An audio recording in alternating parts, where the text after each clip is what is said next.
नमस्कार दोस्तों, विवेक maths classes में मैं विवेक गुदारा आपका स्वागत करता हूं। जैसा कि हम रेशो की पढ़ाई कर रहे हैं, पिछली क्लास के एंड में मैंने आपको एक बहुत इंपॉर्टेंट कंसेप्ट समझाया था, समानुपात वाला। आज की क्लास की शुरुआत में हम उसी कंसेप्ट से जुड़े सवालों की प्रैक्टिस करेंगे, जिससे आपको कि सवाल अच्छे से समझ में आ जाए, कैसे करना है उसका भी अच्छे से पता चल जाए। ये सवाल काफ़ी अच्छे माने जाते हैं और अच्छे क्वेश्चंस के लेवल होते हैं और अच्छे जैसे मेंस लेवल तक के क्वेश्चन में ये सवाल पूछे जाते हैं। तो आइए हम पहला सवाल देखते हैं। यह कह रहा है कि राहुल का कद उसकी उम्र के वर्गमूल के सीधे अनुपातिक है। 16 साल की उम्र में राहुल की ऊंचाई ज्ञात करो यदि इन्हें 9 साल की उम्र में 4.5 फीट लंबा है। जैसा हमने कल पढ़ा था कि हम क्या संबंध देखते हैं, संबंध किस किस में है। तो ये बोल रहा है कि राहुल का कद उसकी उम्र के वर्गमूल के सीधे अनुपातिक है। संबंध किस किस में है? संबंध है कद और उम्र। कद और उम्र, कद और उम्र में कोई ना कोई संबंध है। वो बोल रहा है कि राहुल का कद उसकी उम्र के वर्गमूल के सीधे समान अनुपातिक है, यानी अनुपातिक है किसके? उम्र के वर्गमूल के। ये हमें एक संबंध पता लग गया कि राहुल की उम्र और कद में ये संबंध क्वेश्चन में दे रखा है। तो देखिए, जब मैं इसको हटाऊंगा तो मैं क्या लिख सकता हूँ? हमें पता है कि राहुल का कद उसके उम्र के वर्गमूल के सीधे अनुपातिक है, लेकिन बराबर नहीं है। बराबर करने के लिए क्या करूँगा? मैं इसको एक कांस्टेंट से गुणा कर दूँगा। कांस्टेंट से गुणा कर दूँगा तो फिर मैं यह बोल सकता हूँ कि हाँ, अब के का कोई ना कोई मान होगा, उसका जब गुणा उम्र के वर्गमूल से करेंगे तो कोई भी उम्र हो तो उसका कद निकाल लेंगे, या कोई भी कद हो तब उसकी उम्र निकाल लेंगे कि क्या होगी। तो देखिए, हमें क्या दे रखा है कि अगर वह 9 साल की उम्र में 4.5 फीट लंबा है, 9 साल की उम्र में, यानी कद कितना है हमारे पास? 4.5 फीट। कद हमारे पास कितना है? 4.5 फीट बराबर के, और उम्र कितनी है उसकी? उम्र है 9 साल। ये क्वेश्चन में दे रखा है 9 साल की उम्र में 4.5 फीट लंबा है। 4.5 फीट लंबा है के, और उम्र है 9 साल। इसको हम सोल्व करेंगे, ये बन जाएगा अपने पास 9/2 बराबर के। इसको जब सोल्व करेंगे तो यह अपने पास क्या बन जाएगा? 3। ठीक है, अब हमें के का मान निकालना है, तो 3 से ये 3 पे कट जाएगा। हमारे पास के का मान कितना आ जाएगा? 3/2। हमें पता लग गया कि के का मान कितना है? 3/2। तो हम इसको लिख सकते हैं कि क्या होता है कि कद बराबर है 3/2 गुणा उम्र के वर्गमूल के, इसके बराबर है। अब वह पूछ रहा है कि 16 साल की उम्र में राहुल का ऊंचाई ज्ञात कीजिए, यानी कद ज्ञात करना है। कौन सी उम्र में? 3/2 को 3/2 लिखेंगे। ये कह रहा है कि 16 साल की उम्र में, तो 16 साल की उम्र में 16 को क्या कर देंगे? वर्गमूल ले लेंगे। इसको जब सोल्व करेंगे तो 3/2 गुणा 16 को क्या लिखेंगे? यहाँ पे वर्गमूल के पास 4, क्योंकि 4 गुणा 4 16 होता है, और 2 से ये 2 पे कट जाएगा, तो ये कितना आंसर आ जाएगा अपने पास? 6 फीट। यानी 16 साल की उम्र में जो राहुल का कद होगा वो होगा 6 फीट। अब एक बात आप ध्यान से समझिएगा, वैसे कल मैं आपको ये समझा चुका हूँ, लेकिन अब फिर से समझा देता हूँ। धीरे धीरे हम क्वेश्चन को 2 तरीके से करके फिर इसी तरीके से करेंगे। देखिएगा कि उसने क्या बोला हुआ है। उसने बोला है कि राहुल का कद समानुपातिक है उसकी उम्र के। ठीक है, ये है। फिर क्या किया हमने कर दिया कि कद बराबर कर दिया के, और ये कर दिया उम्र। ठीक है, के से गुणा करेंगे किसी उम्र से तो ये हो जाएगा। अब देखिए, हम मान लेते हैं कि हमें पता है कि अब कोई भी कद हमें दे दे, कोई भी उम्र दे दे, तो हम क्या कर लेंगे? इसके के का मान निकाल लेंगे, फिर के से दूसरी बार रखेंगे तो उसकी दोनों जो भी चीज़ पूछी गई है उसका मान पता चल जाएगा। तो क्या करते हैं हम? ये कद 1 और उम्र 1 ले लेते हैं। हम मान लेते हैं कि किसी स्पेसिफिक उम्र में उसका कद 1 है, जब के का मान ये कोई भी हो, जब के कांस्टेंट को हम गुणा कर देते हैं। ऐसे ही हम क्या करते हैं? हम मानते हैं कि कद 2 बराबर के इंटू उम्र 2, यानी 9 साल की उम्र में 4.5 फीट लंबा है, तो हम कह सकते हैं 9 साल की उम्र में 4.5 फीट लंबा। ये पूछ रहे कि 16 साल की उम्र में कितनी ऊंचाई है, तो 16 साल क्या है? 16 साल यहाँ पे लेके चल सकते हैं तो पता चल जाएगा। संबंध तो वही है। इसको मान लेते हैं पहली समीकरण, इसको मान लेते हैं दूसरी समीकरण, इन दोनों को आपस में भाग दे देते हैं। इन दोनों को आपस में भाग देंगे तो आप देखोगे कि के से तो के कट ही जाएगा, क्योंकि के तो कांस्टेंट है, के नहीं बदल रहा, उम्र बदल रही है और कद बदल रहे हैं, तो कद से कद और उम्र से उम्र नहीं कटेगी, के से के कट जाएगा। तो हमारे पास आ जाएगा कद 1 बटे कद 2 बराबर अंडर रूट में उम्र 1 बटे अंडर रूट में उम्र 2। ये हम सीधा मान सकते हैं। अब यहाँ पे सीधी वैल्यू लिख लीजिए। हमें पता है कि 16 साल की उम्र में, यानी उम्र 16 साल की उम्र में उसका कद क्या था, 4 सही 1 बटे 2 था। ठीक है, बटे में क्या है, कद दूसरा क्या है कि कद दूसरा हमें निकालना है, यानी कद उसका निकालना है जब उसकी उम्र क्या हो, ये 9 साल होगी। 9 साल की उम्र में उसका कद है तो 4.5 है, तो 16 साल की उम्र में उसका कद हमें निकालना है, तो नीचे क्या आ जाएगा 16।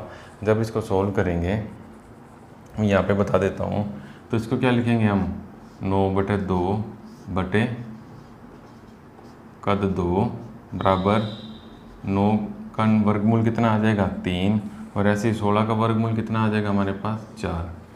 तो अब इसको सोल्व करेंगे, 9 बटे 2 इसको कद 1 मान लो, तो ऐसे ये उल्टा हो जाएगा, इसको ऊपर लेके जाते हैं तो 1 बटे कद 2 से गुणा होगा, तो ये क्या आ जाएगा 9 बटे 2 इंटू कद 2 बराबर 3 बटे 4। 2 से ये 2 पे कट जाएगा, 3 से ये 3 पे कट जाएगा, कद यहाँ पे चला जाएगा, तो कद बराबर 2 को 3 से गुणा करेंगे तो कितना आ जाएगा 6 फीट। आंसर तो हमारे पास वही आना है 6 फीट। पहले हम क्या करते थे, इसका के से मान निकालते थे, के का मान निकाल के दूसरे में गुणा करते थे, तो ऐसे 6 फीट आता था। यहाँ पे क्या करेंगे, के का मान निकालने की जरूरत नहीं पड़ेगी, जो भी हमें दे रखा होगा, 2 चीज़ें दे रखी होगी हमेशा, तो 2 को आपस में सीधा ही कंपेयर कर लेंगे, ऊपर नीचे भाग दे के पहले संबंध बनाएंगे, फिर दोनों को भाग दे के गुणा कर देंगे, तो हमारे पास उत्तर आ जाएगा। इसी टाइप का हम अगला सवाल देखते हैं। ये क्वेश्चन देखिए, ये क्वेश्चन थोड़ा लेंथी है, पर जैसे जैसे कह रहा है वैसे वैसे करेंगे तो आपको बिल्कुल आसान लगेगा, इतना ज़्यादा मुश्किल नहीं लगेगा, और पढ़ने में ये बहुत ज़्यादा बड़ा लगेगा। कि देखिए, एक बस किसी निश्चित दूरी को एक समान चाल से किसी समय में तय करती है, यानी बस क्या दे रखा है हमें, दूरी, चाल और समय, ये 3 चीज़ दे रखी है। यह कह रहा है कि बस की गति तय की गई दूरी के समानुपाती और बस द्वारा लगने वाले समय के वर्गमूल के व्युत्क्रमानुपाती है। संबंध किस किस में दे रखा है, संबंध दे रखा है बस की गति, बस की गति, पहली लाइन क्या है, बस की गति तय की गई दूरी के समानुपाती है, यानी दूरी के सीधी सीधी क्या है, समानुपाती है। ठीक है, पहली लाइन ये। आगे देखिए, तथा बस द्वारा लगे समय के वर्गमूल के व्युत्क्रमानुपाती है, यानी गति इसके लगने वाले समय के वर्गमूल के व्युत्क्रमानुपाती है। व्युत्क्रमानुपाती का मतलब मैंने आपको बताया था, व्युत्क्रमानुपाती का मतलब कि 1 बटे समय। ठीक है, समय के व्युत्क्रमानुपाती यानी 1 बटे समय, लेकिन समय के वर्गमूल के व्युत्क्रमानुपाती यानी समय के वर्गमूल के 1 बटे का। ठीक है, यानी गति दूरी के सीधी समानुपाती है और गति 1 बटे समय के वर्गमूल के व्युत्क्रमानुपाती है। तो हम इसको सीधा लिख सकते हैं, हम लिख सकते हैं कि गति दोनों चीज़ों पे है, तो क्या हुआ, दूरी बटे समय के व्युत्क्रमानुपाती। ये हमारा रिलेशन आ जाएगा कि गति दूरी के समानुपाती है और समय के वर्गमूल के व्युत्क्रमानुपाती है। ये हमारा क्या आ गया, सीधा सीधा रिलेशन आ गया। ठीक है, ये सीधा रिलेशन आ गया। तो इसको मैं क्या करता हूँ, इसको मैं लिख देता हूँ गति बराबर, समानुपाती का निशान हटा के बराबर लगाया है तो लिखूँगा के, और यहाँ पे लिखूँगा दूरी बटे समय के व्युत्क्रमानुपाती। ठीक है, हमारा ये एक रिलेशन आ गया, ये इंपॉर्टेंट रिलेशन आ गया। तो क्वेश्चन में देखिए, अब ये कह रहा है कि यदि बस 60 किलोमीटर की दूरी, यानी अब सीधा सीधा लिख देंगे बराबर के दूरी क्या है 60 किलोमीटर की, 60 किलोमीटर की दूरी 40 किलोमीटर प्रति घंटे की चाल से, गति क्या दे रखी है हमें 40 किलोमीटर प्रति घंटा, चाल से 4 घंटे, समय कितना दे रखा है हमें 4, जो दे रखा है वो लिख दो, 4 घंटे में समय करती है। तो इससे क्या करेंगे, समय 4 दे रखा है तो 4 का क्या आएगा वर्गमूल, समय का क्या आएगा वर्गमूल। तो अब देखिए कि 0 से 0 कटा गया, ये 4 है, 4 का वर्गमूल हम सोल्व करेंगे तो ये आ जाएगा अपने पास 2, ये आ जाएगा 2 से ये कितने बार चला जाएगा 3 बार, तो k का मान क्या आ जाएगा सीधा सीधा 4/3। k का मान आ गया हमारे पास 4/3, k का मान 4/3 आ गया। तो अब क्या करेंगे हम, पता है लिख सकते हैं, हम यूँ लिख सकते हैं कि गति जो है वो बराबर है 4/3 और दूरी बटे समय के वर्गमूल के। ठीक है, ये हमने पता लग गया, ये हमने निकाल लिया। तो अब देखिए, अब ये क्या कह रहा है कि यदि बस 60 किलोमीटर दूरी 40 घंटे में 4 घंटे में तय करती है तो 44 किलोमीटर प्रति घंटे की चाल से 9 घंटे में कितनी दूरी तय करेगी। गति दे रखी है कितनी हमारे पास 44 बराबर 4/3, दूरी हमसे क्या है पूछी गई है, दूरी हमसे पूछी गई है कितनी दूरी तय करेगी, और समय दे रखा है 9, तो 9 को क्या लिखेंगे यूँ, 9 का क्या लेंगे वर्गमूल लेंगे।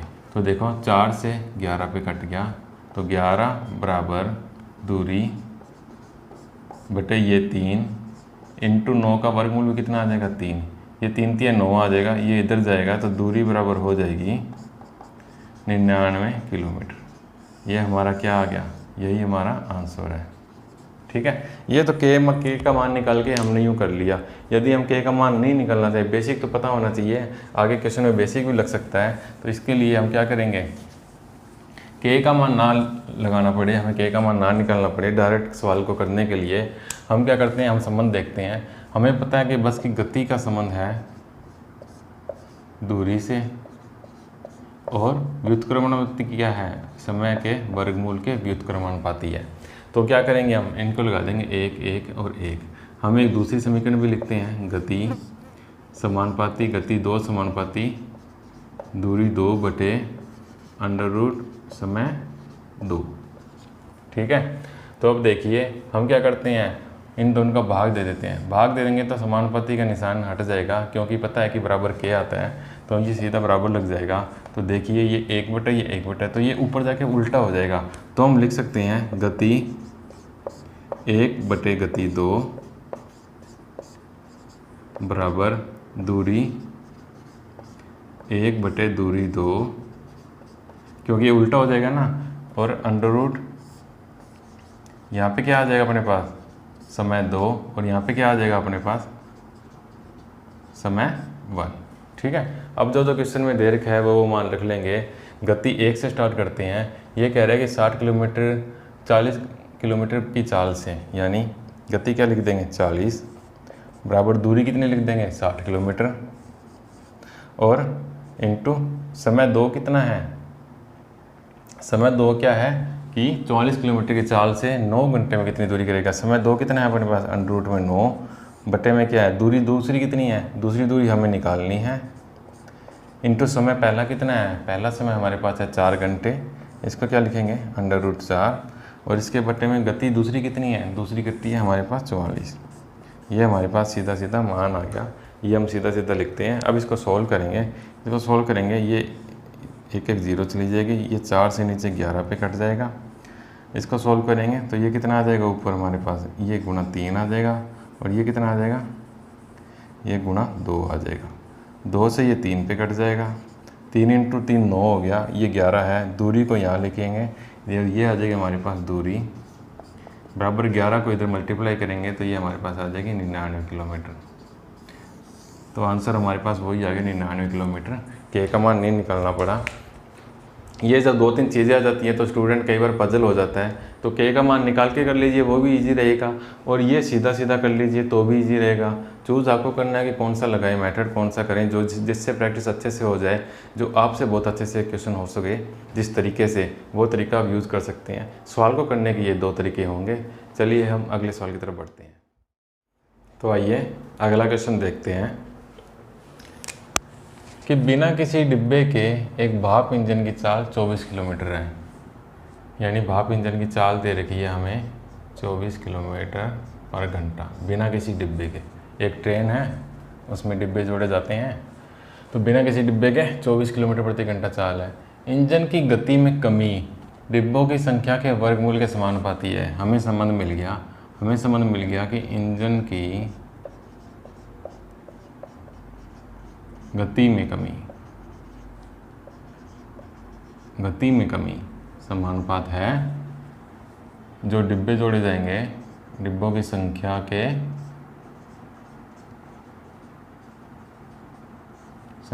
वर्गमूल के।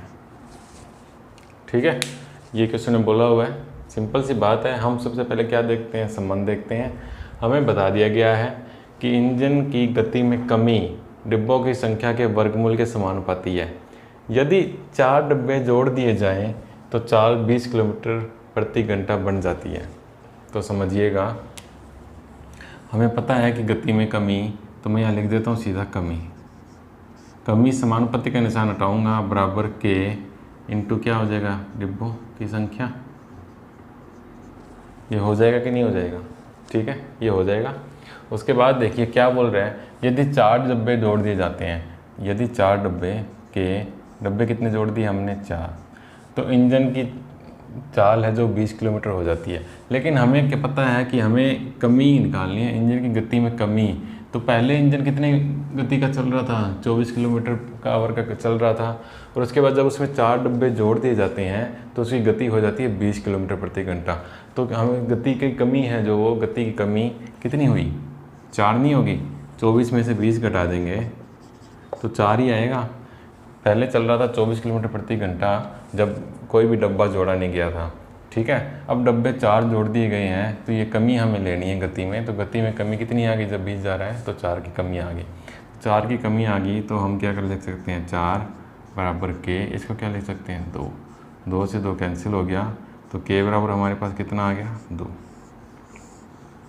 के बराबर हमारे पास कितना आ गया, 2। अब ये क्या कह रहा है, ये कह रहा है कि तो इंजन में ज़्यादा से ज़्यादा कितने डिब्बे जोड़े जाएं कि वह चलता रहे। तो एक आप बात समझिएगा कि पहले इंजन कितना चल रहा था, 24 किलोमीटर प्रति घंटे की रफ्तार से चल रहा था। हमने एक डब्बा जोड़ा तो थोड़ी स्पीड कम होगी, 2 जोड़े थोड़ी कम होगी, 3 जोड़े कम होगी। जब हमने 4 डब्बे जोड़े तो उसकी स्पीड कितनी होगी, 20। 4 डब्बे जोड़े तो उसकी स्पीड 20 होगी। फिर हम ऐसे जोड़ते जाएंगे तो लास्ट में कि थोड़ा थोड़ा चलता रहे। तो क्यों ना मैं ये निकाल लूँ कि कितने डब्बे मैं जोड़ूँ कि उसकी जो स्पीड हो वो 0 हो जाए। समझ रहे हो, मैं ये चीज़ निकाल लेता हूँ कि मैं कितने डब्बे उसके अंदर जोड़ूँ कि उसकी स्पीड है वो 0 हो जाए। तो ऐसा मैं निकाल लूँगा, तो जितने भी डब्बे जोड़े जाएंगे उसमें से अगर मैं एक डब्बा कम कर दूँगा तो वो धीरे धीरे ट्रेन चलती रहेगी। क्या आपको ये बात समझ में आ रही है? तो देखिए कि के का मान आ गया 2। अब क्या करना है, हमें डिब्बों की संख्या ज्ञात करनी है, लेकिन हमें पता है कि वह बिना किसी डब्बे के 24 किलोमीटर की आवर से चल रही थी। मैं निकालना चाहता हूं कि मैं इतने डब्बे जोड़ूं कि इसकी चाल 0 हो जाए। तो इसकी चाल 0 कब होगी, जब इसमें 24 किलोमीटर की कमी हो जाएगी, 24 किलोमीटर की कमी हो जाएगी। तो कमी की जगह क्या लिखेंगे हम, 24 बराबर के की जगह क्या लिखेंगे हम, 2 इंटू डब्बों को क्या हमें करना है, डिब्बे का वर्गमूल, जो कि हमें ज्ञात करने हैं। ये 2 से 12 पे कट जाएगा, तो डिब्बों की संख्या कितनी आ जाएगी, जब डिब्बों के ऊपर से वर्गमूल हटाऊंगा तो 12 का क्या हो जाएगा, 12 का स्क्वायर हो जाएगा, तो ये आ जाएगी 144। इतनी बात आप समझे, यानी कि मैं 144 डब्बे अगर उसके इंजन में लगा देता हूँ तो इंजन रुक जाएगा, इंजन चलेगा ही नहीं। तो मैं क्या करता हूँ, ये पूछा है इसने कि इंजन से ज़्यादा कितने डब्बे खींच सकता है, तो इसमें से मैं एक डब्बा हटा देता हूँ। तो मैं अगर 143 डब्बे जोड़ दूंगा तो इंजन कुछ ना कुछ गति से चलता रहेगा। तो हमारा उत्तर आ गया 143। ठीक है, अब दूसरे तरीके से देखिए कि हमें दे रखा है कि जो कमी है वो किसके समानुपाती है, डिब्बों के वर्गमूल के। गति में कमी है, डिब्बों के वर्गमूल के समानुपाती है। ये कमी 1, ये डब्बे 1, फिर नीचे कमी 2 समानुपात डब्बे 2। इसको मैं ये कर देता हूँ बटे में, ये एक दूसरे से कैंसिल हो जाएंगे। कमी 1 अपन कमी 2 बराबर डिब्बों 1 अपने डिब्बे 2 का स्क्वायर रूट। ठीक है, तो पहले क्या है, 20 किलोमीटर चल रहा था, 4 की कमी होगी बराबर डिब्बे कितने थे 4 बटे करूँगा, कमी मैंने कर दी इसके अंदर 24 की, तो बराबर डिब्बे कितने होंगे, ये हमें निकालने हैं डिब्बे। ठीक है, तो ये देखिए 4 से 1 कट गया 6 बार, डिब्बे यहाँ पे आ जाएंगे, तो डिब्बे यहाँ पे आ गए स्क्वायर रूट में, ये 2 हो जाएगा, तो 6 दूनी कितना हो जाएगा 12। इससे हमें क्या पता चलता है कि डिब्बे कितने हैं 144, यानी 144 डब्बे लगाता हूँ तो उसकी स्पीड 0 हो जाएगी। अगर इसमें से मैं एक डब्बा माइनस कर दूंगा तो वो कुछ ना कुछ चलती रहेगी, तो हम अधिकतम 143 डिब्बे ही लगा सकते हैं। तो मैं आशा करता हूँ कि इस टाइप के सवाल अब आप इजीली कर पाओगे। एक ऐसे ही क्वेश्चन एक और देखते हैं ताकि आपको सही ढंग से समझ में आ जाए।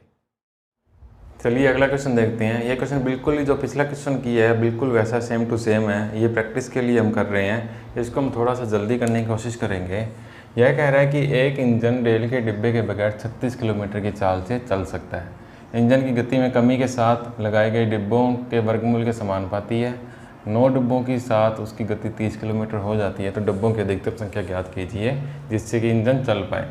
तो पहले हमें गति कितनी दे रखी है, गति दे रखी है 36 किलोमीटर। ठीक है, संबंध क्या दे रखा है, संबंध दे रखा है गति में कमी अंडर रूट डिब्बों की संख्या।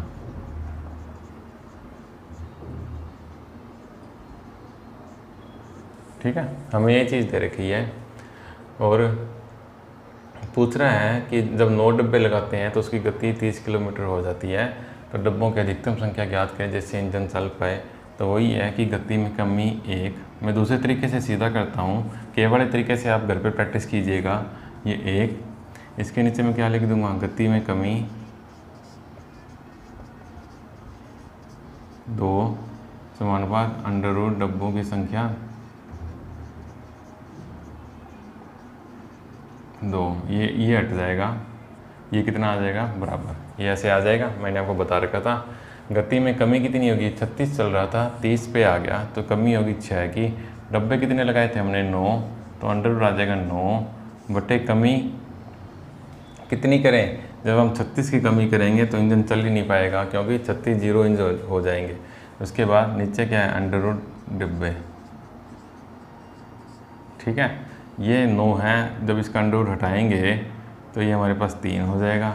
ये हमारे पास 3 हो जाएगा, तो 3 से ये 2 बार, 2 से ये 18 पे, तो हमारे पास क्या आ गया, हमारे पास आ गया डिब्बे का अंडर रूट बराबर 18। जब इसका अंडर रूट हटाएंगे तो दोनों तरफ स्क्वायर करेंगे, तो ये आ जाएगा डिब्बों की संख्या बराबर 18 का स्क्वायर। 18 का स्क्वायर कितना होता है, 18 स्क्वायर 8 8 64, 4 आ गया 86, 8 एकम 8, 2 324। जब 324 डब्बे मैं लगाऊंगा तो इंजन बिल्कुल रुक जाएगा, चलेगा ही नहीं। तो इसमें से मैं जब एक डब्बा कम लगा दूंगा तो थोड़ी थोड़ी स्पीड से इंजन चलने लग जाएगा, यानी उत्तर क्या आ जाएगा हमारे पास 323 डब्बे। केवल तरीके से आप खुद घर पे करके देखिएगा कि केवल तरीके से आप कर पाते हैं या नहीं। ऐसे प्रैक्टिस करोगे तो इजीली सवाल हो जाएंगे।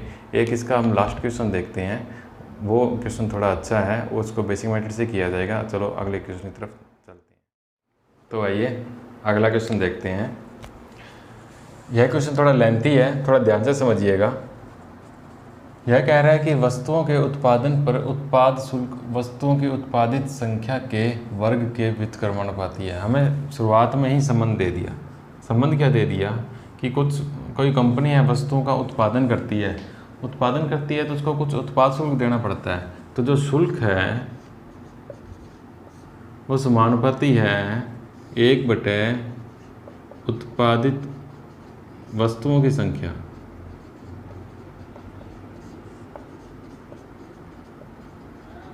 वस्तुओं की संख्या के वर्ग के।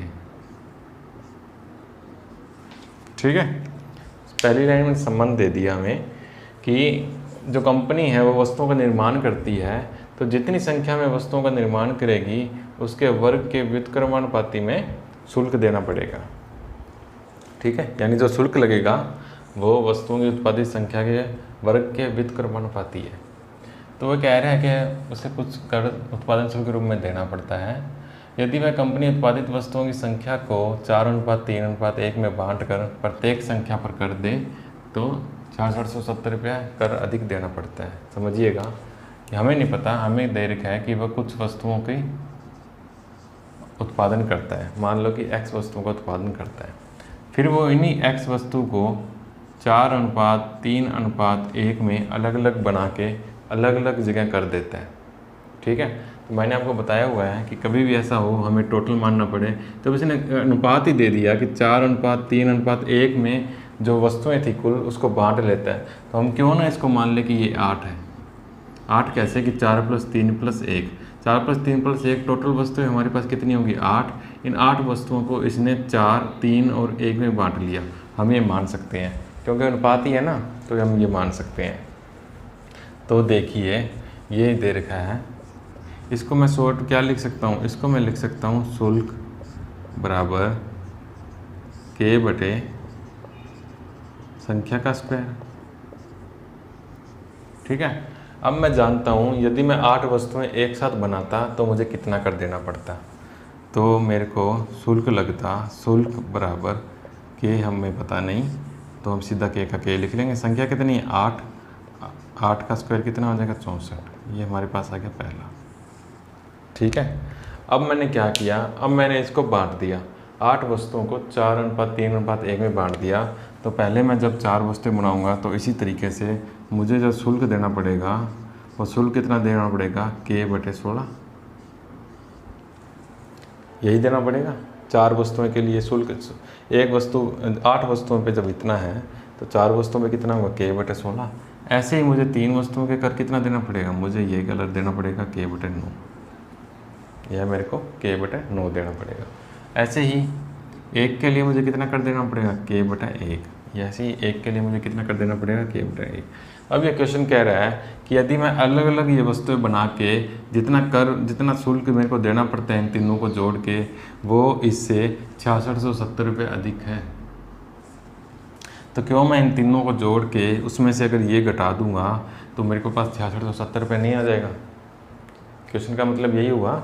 तो मैं क्या करता हूँ, इन तीनों को जोड़ देता हूँ, इन तीनों को जोड़ देता हूँ। तो देखिए इनका एलसीएम कितना आया, इनका एलसीएम आ गया 16 × 9, 16 × 9 एलसीएम आ गया। तो यहाँ पे कितना आ जाएगा 9k, यहाँ पे कितना आ जाएगा 16k और यहाँ पे कितना आ जाएगा 16 × 9k। ये आपको चीज़ समझ में आ गई होगी। एलसीएम लेके इसको मैंने सोल्व किया है। जब इसको मैं पूरा सोल्व करूँगा तो ये मेरे पास कितना आ जाएगा 16 × 9, ये मेरे पास आ गया 144 और ये कितना आ गया 16 और 9 25। तो ये मेरे पास कितना आ जाएगा 169k बटे 16 × 9। ठीक है, ये आ गया। और ये कितना है मेरे पास k बटे 64। तो जब मैं 169k बटे 16 × 9 को 9 में से माइनस करूँगा k बटे 64 को, तो क्या मेरे पास 6670 रुपये नहीं आ जाएंगे। यही क्वेश्चन में बोल रखा है कि यदि वह कंपनी उत्पादित वस्तुओं की संख्या को 4:3:1 में बांट कर प्रत्येक संख्या पर अलग अलग कर दे तो उसे 6670 रुपये अधिक देने पड़ते हैं।